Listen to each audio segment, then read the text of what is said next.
What you're about to watch is an in-depth look at the very real problem of human trafficking here in the Carolinas. While you're going to see a lot, we want you to know there's a lot we can't and won't show. Now, these are real victims involved, real people, and in one case, a real teenage girl whose life is now changed forever. We are committed to covering this sensitively while also shining a spotlight on this crisis and the crime of human trafficking. They're pulling up to the front now. Timble. That's going to be her. UC's on the phone with her now. The sheriff has said in all of his time, he has not had one case of human trafficking. She got out of a car by herself. All right, they've got contact. Anybody that accompanies the girl is to be detained. They are not to leave. We're with the sheriff's office. We're doing an investigation. We're not here to get you in any kind of trouble or anything. We just want to talk to you, make sure you're safe and you're okay. He'd hit you. Yeah, I want some help. She's walking to the door. All right, guys, she's in the room, and the takedown has been done.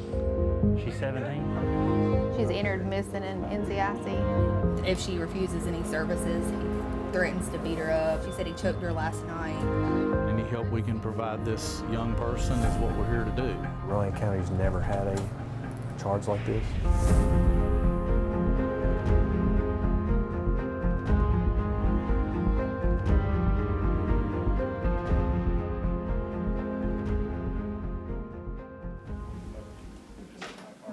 We want to get a snapshot of human trafficking and trafficking in Rowan County.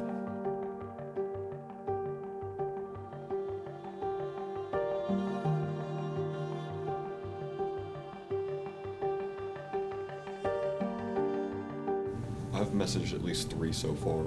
He says that they're ready to meet like today. It says 13 suspected juveniles.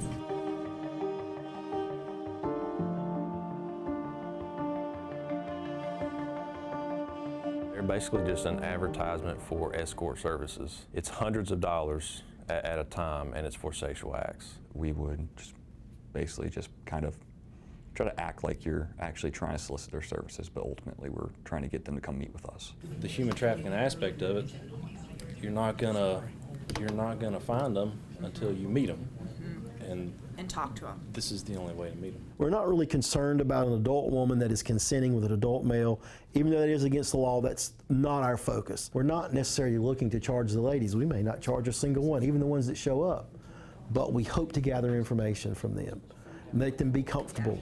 Do you know of any ladies that are being trafficked? Even though you may not be, can you help us find some victims that may be that we can help? So this is really what we're looking for. We're not looking for the arrest, we're looking for information. We're looking for a snapshot, a picture, so that we can know what's going on in our community. Why is this operation so unique from what you've done in the past? You can't find anybody that has any experience in this. So our detectives are up there they're learning as they go. They're putting on this mission, this operation, and they're literally, like you saw, walking through it, talking through it as they go in initial stages, because there's nobody to show them this. There's very few people that have this type of experience.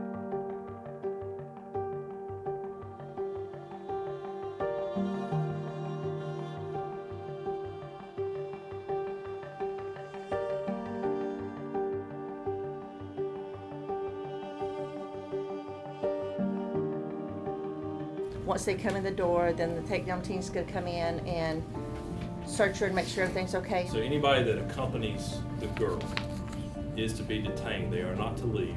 They will detain them until we can confirm if there's appropriate charges for them or not.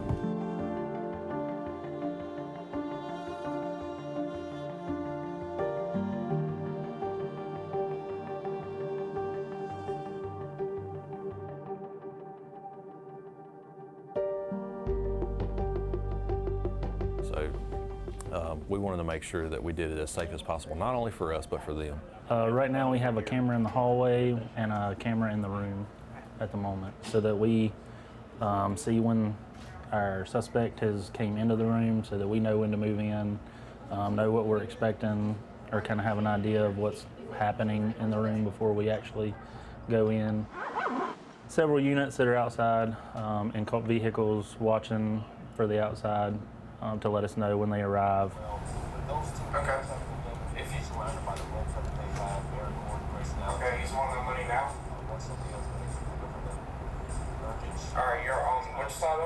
I was the undercover officer responsible for meeting these individuals that we communicate through online. Essentially just meeting with them, speaking with them, and getting in the hotel room for the takedown team. Just put our clothes on now, getting ready to head this way. The adrenaline kicks in. You're trying to make sure everything goes smooth, but you gotta try to play it cool and calm, and not try to alert what you're actually doing there. You just gotta prepare yourself for best case and worst case scenario. She's walking to the door. We took officer safety very seriously. We had people inside and outside. We had people in the lobby. Just making sure that from start to finish we had eyes on whoever was there.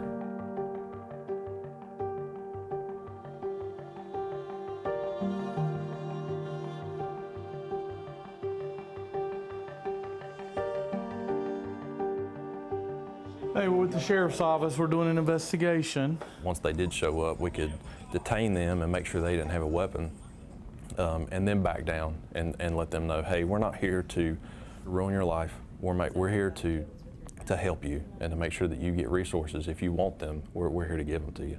We're just trying to find victims of sex trafficking and things like that. And we're also wanting to try to help people get out of this situation. We want to offer you some services or give you a way to do something else. Human trafficking is the exploitation for profit of a person for services, labor, or commercial sex through the usage of force, fraud, or coercion. Basically, someone being forced to do something against their will. It's what I would consider activity that's happening in plain sight. And what I mean by that is, unfortunately, it's happening way too frequently. Not only is it real and it can happen here, but it is happening here. It's happening in all of our communities, in all of our towns, and in all of our streets. Trafficking does not necessarily mean that a child is picked up, moved to another location, and chained to a wall. A lot of modern trafficking happens and a child remains in their community. And so that's why a lot of it goes undetected for a very long time. She got out of a car by herself. Sorry, they've got contact. She's inside. They're going into the stairwell. She said she typically does at least 2 clients a day. I remember I asked her what her birthday was, and that's when she told me the year was 2007, and I had to make her repeat it because I didn't believe it. Hard. I put it back and I just think of what's important to the people that I'm helping.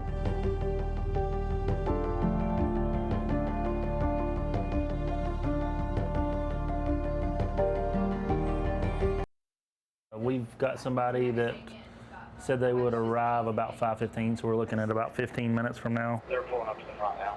Yeah, 10-4, that's going to be her. UC's on the phone with her now.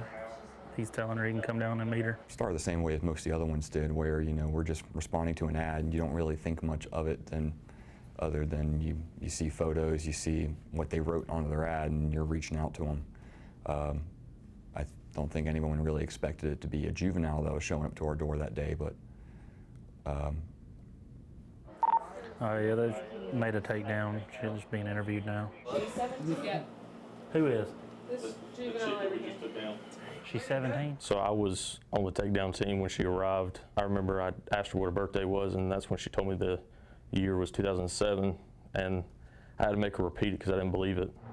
And he has her listed as a 19-year-old. So we were able to get a juvenile to show up. Concerning that, we've only spent about an hour trying to lure somebody here online, and in less than, basically in 1 hour of doing this, we have a 17-year-old show up. And so to me, that sounds like a huge problem. We have to notify parents and find out why this juvenile is an hour away from home,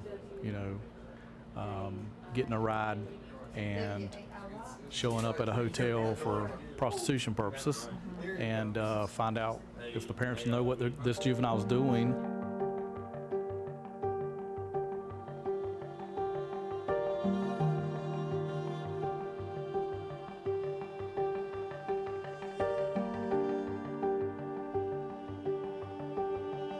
I didn't actually find out until I was already moving over to the other room and we were getting ready to begin our interview, and that was when someone kind of poked their head in and said, hey, she's 16. Oh, I definitely didn't expect it. We were all prepared for it, but none of us wanted it to be true. I don't think anyone in this world wants it to be true that kids are getting trafficked.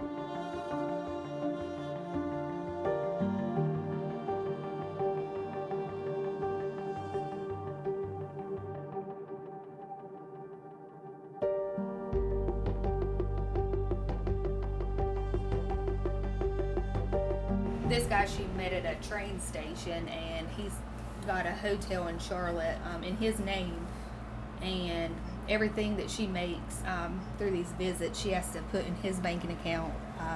She never has any money of her own, and if she refuses any services, he threatens to beat her up and this, that, and the other. She said he choked her last night. And she was being trafficked.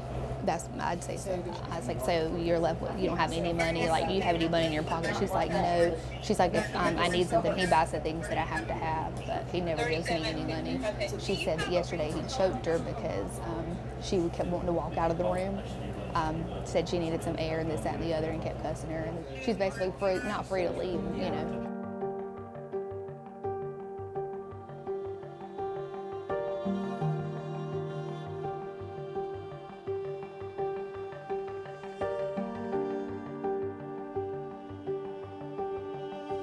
It sounded like she was in a really bad situation. It seemed like she latched on to the first person that she found that seemed like they seemed like they cared. But at the end of the day, she kind of realized that they didn't really care as much as she thought. Due to this situation here today, you know, you are a juvenile. A lot of things that you're telling us and you're stating pretty much goes along with actual human trafficking, okay? And we see a lot of things like that just in even domestic cases that we've worked in the past, where these people, they're almost brainwashed, where they're so used to getting the bare minimum that just one step up from the bare minimum, whether that be so minute, it's just life-changing to them. And it was just a matter of just him buying her cookies that was a whole, it made her world just so much brighter, apparently.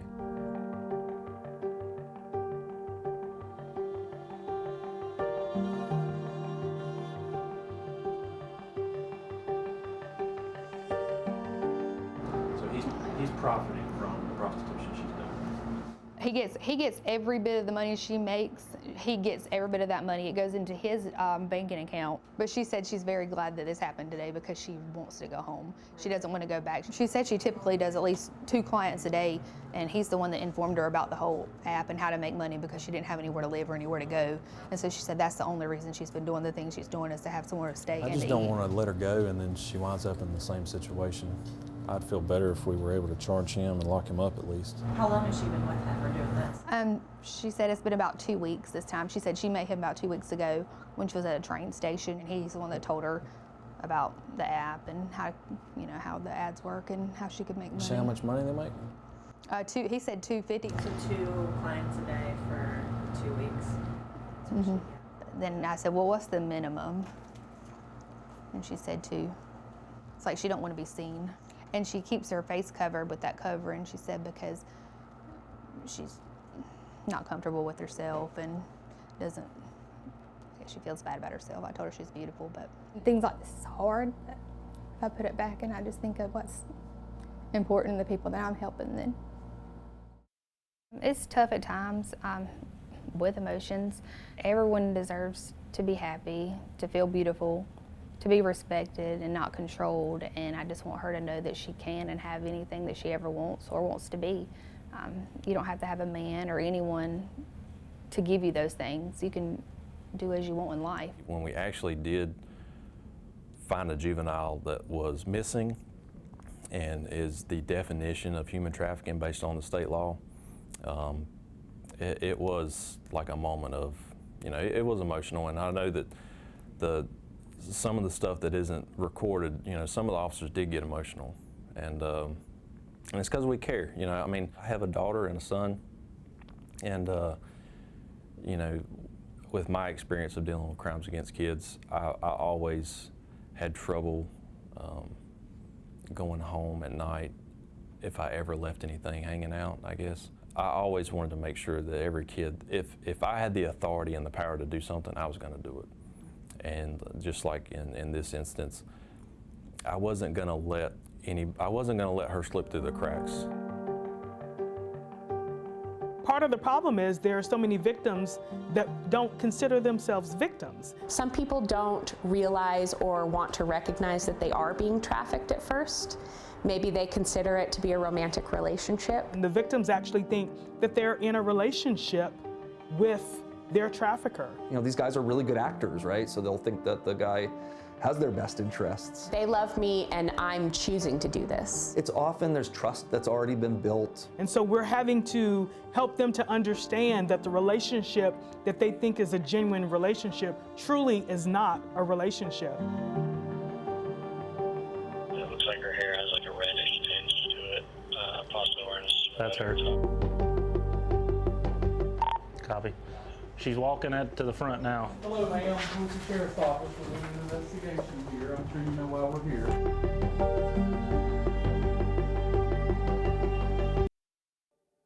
They're taking advantage of weaknesses that they can find and they're exploiting them.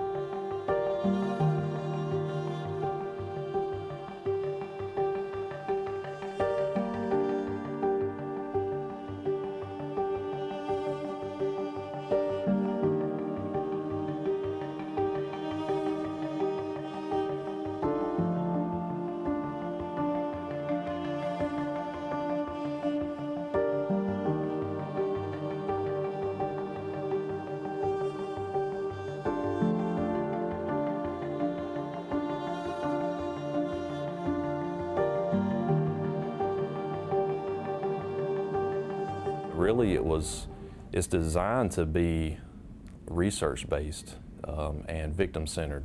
You know, this is not something that we were looking to make a bunch of arrests out of. We want to make sure we're not missing something. That's the goal in this, is not really the prostitute. It's the, do we have a trafficking issue and can we help some people? 10-4 is probably gonna be her. She just sent a text saying she's outside. She's walking to the door. Looks like her hair has like a reddish tinge to it, possibly awareness. That's her. Copy. She's walking to the front now. Hello, ma'am. Who's the sheriff's office? We're doing an investigation here. I'm sure you know why we're here. Step in here, right here. Step in there. So 2 from one call, and then another. Yeah. All came in One that was that the first one was at Hutton's, so that was his that showed up, and then the other one was from our sergeant outside, but she ended up showing up with somebody else. Okay. And she told him basically when she got here she had somebody with her, so a friend. I just couldn't believe that it was this easy. You know, you get online and you're chatting within a few minutes, you have communication with someone just on a random site, and then, you know, in an hour they're showing up to your location. Hey, we're with the sheriff's office. We're doing an investigation. We're here to offer you guys help. If you have a problem, we're here to hopefully get you out of this type of work. That's what we're here to try to help you do. We're not here to arrest a bunch of people. We're just here to try to help folks that are maybe being forced to do something like this, or maybe they're doing it because they want to do it. So that's one thing we want to ask you is this somebody making you do this, or are you doing it on your own? So none of these 3 appear to be being trafficked by anybody. They just appear to be doing it because they want to do it. So once they did show up, we could detain them and make sure they didn't have a weapon, and then back down and let them know, hey, we're not here to ruin your life. We're here to help you and to make sure that you get resources if you want them. we're here to offer you a way out, okay? Do you want some help even though you don't have a pimp? Is that what you're asking? Yes. Yeah, we can get you some resources. Absolutely. You kind of can see that some of this isn't by their choice. They're in a position or in a situation where this is their only, for them, they see this as their only way to make a mean of income or just survive. And the whole picture, it is sad because many of these women, you know, they only see this as, I have to do this to get day by day. Looks like there's a female, black female walking in, red jacket, looks like gray shorts, long dress. You want to go to the room across the hall, and I'll come out this, and you come out that. You got the key for it? 10-4, have they entered the hotel yet?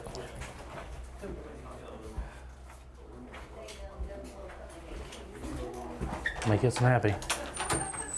All right, guys, that was her. Takedown has been made. We just want to speak with you is all, okay? We're not here to get you in any kind of trouble or anything. We just want to talk to you, make sure you're safe and you're okay. You're okay. You know, I've experienced some things throughout life and encountered some great law enforcement officers and some not so great. And so at times I feel like it's necessary for there to be officers out there that, you know, can respect you and you can trust in them and kind of reflect on the same level at times of things that they may be going through, and you can kind of communicate with them effectively in a different way, knowing that you've experienced some of the things that they may have experienced.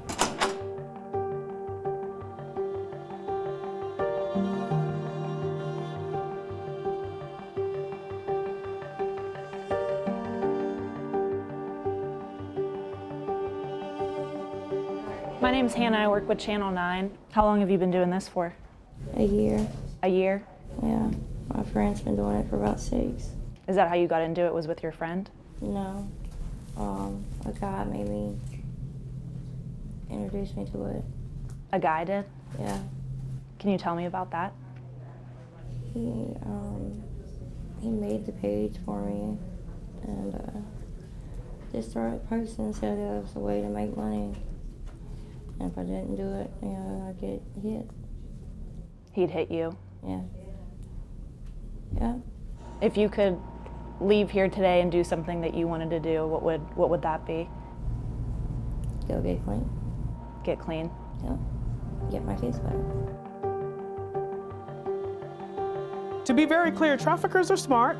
Traffickers, they prey on victims. They utilize manipulation. They're taking advantage of weaknesses that they can find and they're exploiting them. These, individuals are preying on children that are quote unquote weak, right? They don't have the resources or the safety nets in place. They then meet this trafficker who's able to provide them with food, housing, and shelter. A couch to crash on, or hey, I have a hotel room and there's some other kids staying there. And because they don't have resources, it's easy to, make them promises. It happens very quickly. And so the trafficker is telling them, if you report this or you leave this environment, these basic necessities are not going to be met. That brainwashes that victim to think that I have to stay in this. We got our sheriff's department out at a hotel right now, and there is a young lady that says that she is from Charlotte. Well, what the hell's a 33-year-old doing with a 16-year-old anyways? See how much money they make? He said $250. I heard on the phone, he said, well, you got $250 in your pocket now.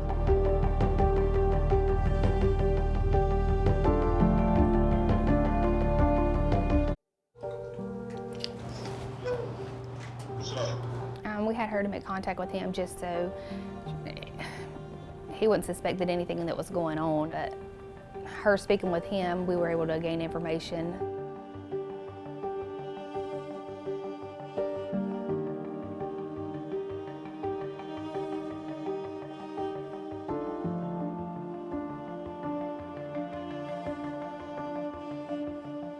What I want to do is see if you would be willing to use your phone on speakerphone and make contact with him. In order for us to get you away from him, you can say whatever you want. Don't be scared to say whatever you need to say in front of us. Like I said, we're not going to judge you or anything like that, and you're not in any trouble, okay?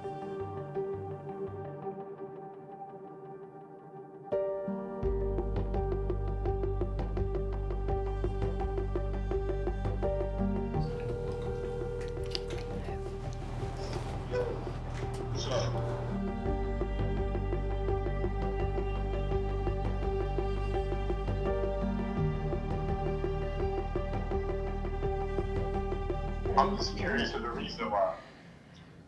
Because you went from saying you love me to you're not coming back. I just want you to be honest with me. I don't want you to be nervous to say anything to me. I want you to speak your mind to 100%. That's all I ask for is the truth. Can you just, because the Uber ride I got my account in the negative, can you just send me to that $50? That's it. I'm asking for $50. That's it. You say you're not coming back, so I'm asking, what's your next move in life? And so that's up that I can't get $50. You just made like $250. Phone answer is for $50. He was just grooming her to make her feel that he loves her, that he cares for her, that he will take care of her. I mean, he has shown that he will give her somewhere to live, somewhere to stay, that he'll feed her. I mean, gives her the bare minimum and helps keep her there. He's grooming her. I mean, it seemed like from that phone call where it was his last-ditch effort trying to reel her back in, where, I mean, she probably felt like she needed to get away, but he more than likely just thought that if he can try to salvage what he had left, and why not throw a Hail Mary? I don't feel like she knew she was, in fact, a victim of human trafficking. I know that at times she thought that she was loved, and at one time she was excited that he got her some cookies, and she felt like he was taking care of her and doing for her and gave her a place to live and stay.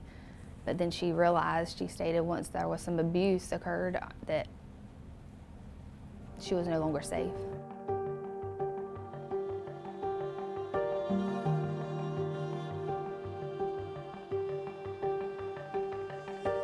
Did she make the call? Yeah. Did he say anything? Yeah, it's legit. Our concern is where's she going to go when, you Right. know, unless we are sure that she's okay. I don't want to put her back in the same situations. Hey, it's Detective Weaver. I was wondering if you could do like a hit confirmation on a missing juvenile. If we can get enough to take out warrants, we'll probably take out warrants on him tonight and either get CMPD or we'll go down to the hotel and arrest him. She said this is her first time going outside of Charlotte for this type of thing. We are going to get a warrant on the guy that had sent her up here. He's 33 years old. Well, what the hell's a 33-year-old doing with a 16-year-old anyways? Yeah, his name is Kadeem Williams. Well, he's got the ankle bracelet on. Shouldn't that tell us exactly where he is?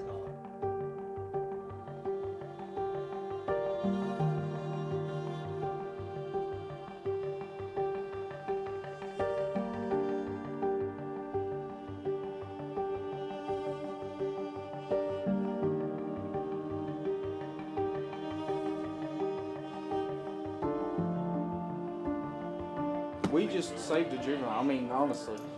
There's a juvenile doing this and we stopped it.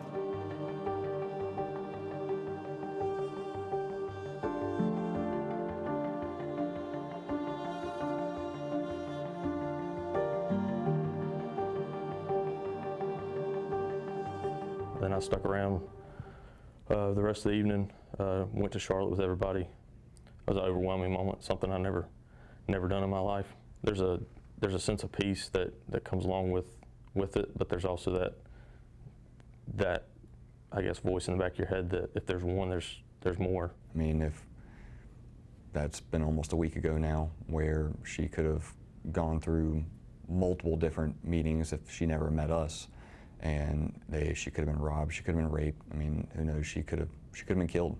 The fact that we actually did save a juvenile, it's substantial to us, but we still know it's not about us. It's about her and the hundreds of other girls that are being trafficked. When you finally encounter somebody that's a true victim and you're working with them and you see, I mean, this is really it. This is here. Human trafficking is real. I mean, it's sad, but you want to do everything that you can to help them and get them out of that situation and pray that they never have to deal with something like that ever again in their life. Many of these victims are hidden in plain sight. It happens to males, females, children, adults. The belief that it just affects girls is not true at all. Men can be and also are being victimized. There's also a huge population of gender nonconforming youth as well. Literally, they can come from any type of home, any type of socioeconomic background, any gender, and any race. Don't let a stereotype fool you into thinking this person isn't being trafficked or this person is. Perpetrator Kadeem Williams was located in a hotel or motel in Charlotte area. Balance your hands up. Keep your hands up. Keep your hands up.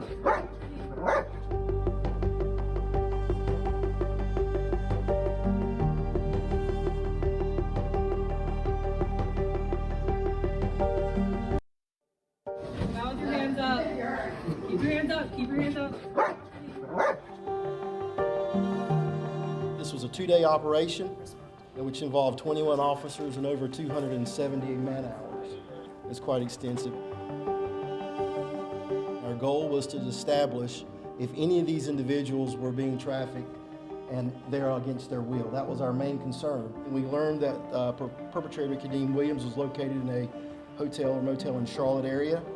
That same night, the Rowan County detectives contacted the Charlotte-Mecklenburg Police Department, where we have a representative here today, and we're very thankful for their cooperation. That allowed us to be able to rescue the young lady and also get a hold of the perpetrator that same night. So my biggest take back was that if it was that easy for us to find one that fast in just a 2-day operation, it really must be a problem. It reminds me of the old starfish story, you know, when the starfish wash up on the beach and they're throwing one at a time, and the guy says, you're never going to save all these, but you can save one. That's the most important question, right? Is how do we see? Because often there's a lot of secrecy involved for obvious reasons. I think the more we can just pay attention to what's happening around us. Kids who are missing a lot of school, kids who have sudden changes, kids who have kind of just disappeared from their daily lives. Is this an individual that's being forced not to have any contact with their family or friends? Another big, sign, are they dating somebody significantly older? Are they 13, 14, but now they're with somebody who's 18, 19? That's another surefire warning sign to address. The more that we talk about it, the more people in our community are aware about it and they can report it. Next, 100 more victims in Charlotte, some as young as 11. On average, a victim of trafficking will be involved in their form of exploitation for up to 2 years before they're ever identified. The spike in cases, the warning signs, and the things you can do to help.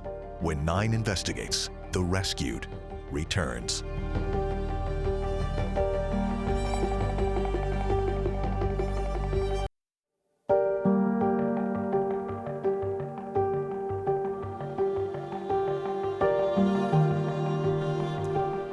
101 victims in Charlotte alone. That's a stunning number, and that's from a report compiled by Present Age Ministries, a nonprofit here in Charlotte that works to stop human trafficking and help victims of it. I'm Hannah Getz, and with me right now is Hannah Arrowood, the executive director of Present Age Ministries. As I just mentioned, a stunning number, stunning statistics. Let's talk a little more about that. Absolutely. I think part of what we are realizing and seeing is that the more that the community is doing to actually put information into the hands of people that could potentially interact with these minor victims, we're only going to continue to see the numbers increase, and we have to be prepared for that.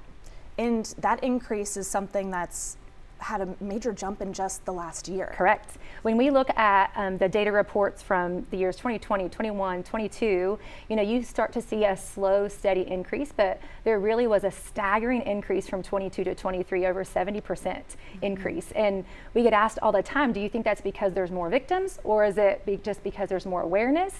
And the truth is we don't know. There isn't this ability to really wrap our arms around why the increase. But part of what we're diligently trying to do is just begin to really understand what's happening here in our city and the surrounding area so that we can begin to answer some of those questions. And with that number and with that jump, who are we seeing in these statistics? What are the ages? Who are the people? Yep, so this data report specifically, that 101 is all minors. And the average age was 13. And so when we understand that, it really changes the entire paradigm of what we think trafficking looks like. And these were all Mecklenburg County specific residents. And so when we think about that and the amount of interaction it has across zip codes, across areas, it really starts to blow the paradigm of what we think a victim of trafficking looks like. And has that age changed recently? Has it gone up or down? It has. In the previous report, the average age was 14. And so it has gone down. And again, is that because we're identifying sooner?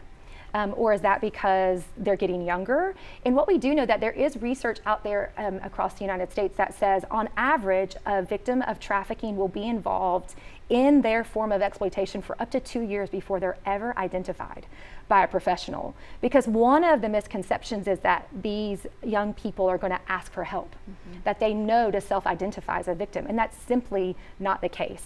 I've been doing this for almost 15 years, and we've never had a child self-identify. And so when we understand that, it really is imperative that professionals know what it is, know how to spot it, what to do if they identify it, which is, I hope to think, in my experience, that we're starting to recognize them younger versus them being in that exploitive life for longer periods of time. And are we talking about minor girls? Are we talking about minor boys? Yeah. Who do you see more of? So statistically, over the last years, we've gone anywhere from 95 to 98% are females. And so we know predominantly the victims are females. We of course know that there are boys that are victims, but there's already a stigma to talk about child abuse, let alone exploitation and trafficking. And so I think it's highly underreported for our boy population. And of course, we know that we have adults that are also victimized. This data just doesn't actually specifically focus on that, just the minors. And one of the major things that jumped out at me was the map and the graphic of where this is happening. Tell me what you hope people take away from this with those statistics of, look at where this is happening right here in our community. What do you hope people at home today learn from that? To not be naive, that this happens in every socioeconomic, in every neighborhood, in every community. And if you believe that it doesn't happen in your world, that's part of the problem.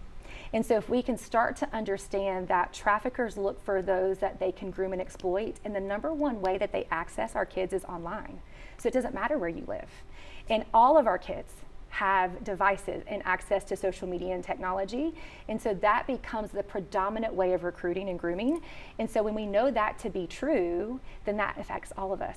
And the more that we can understand that, and the more as parents and adults and community leaders can start to put things in place that would protect and advocate for kids in that arena, then the better off that we're all going to be to see this start to begin to reduce and eradicate out of our city. She was taken to an area hospital. I'd love to see her find beauty in herself.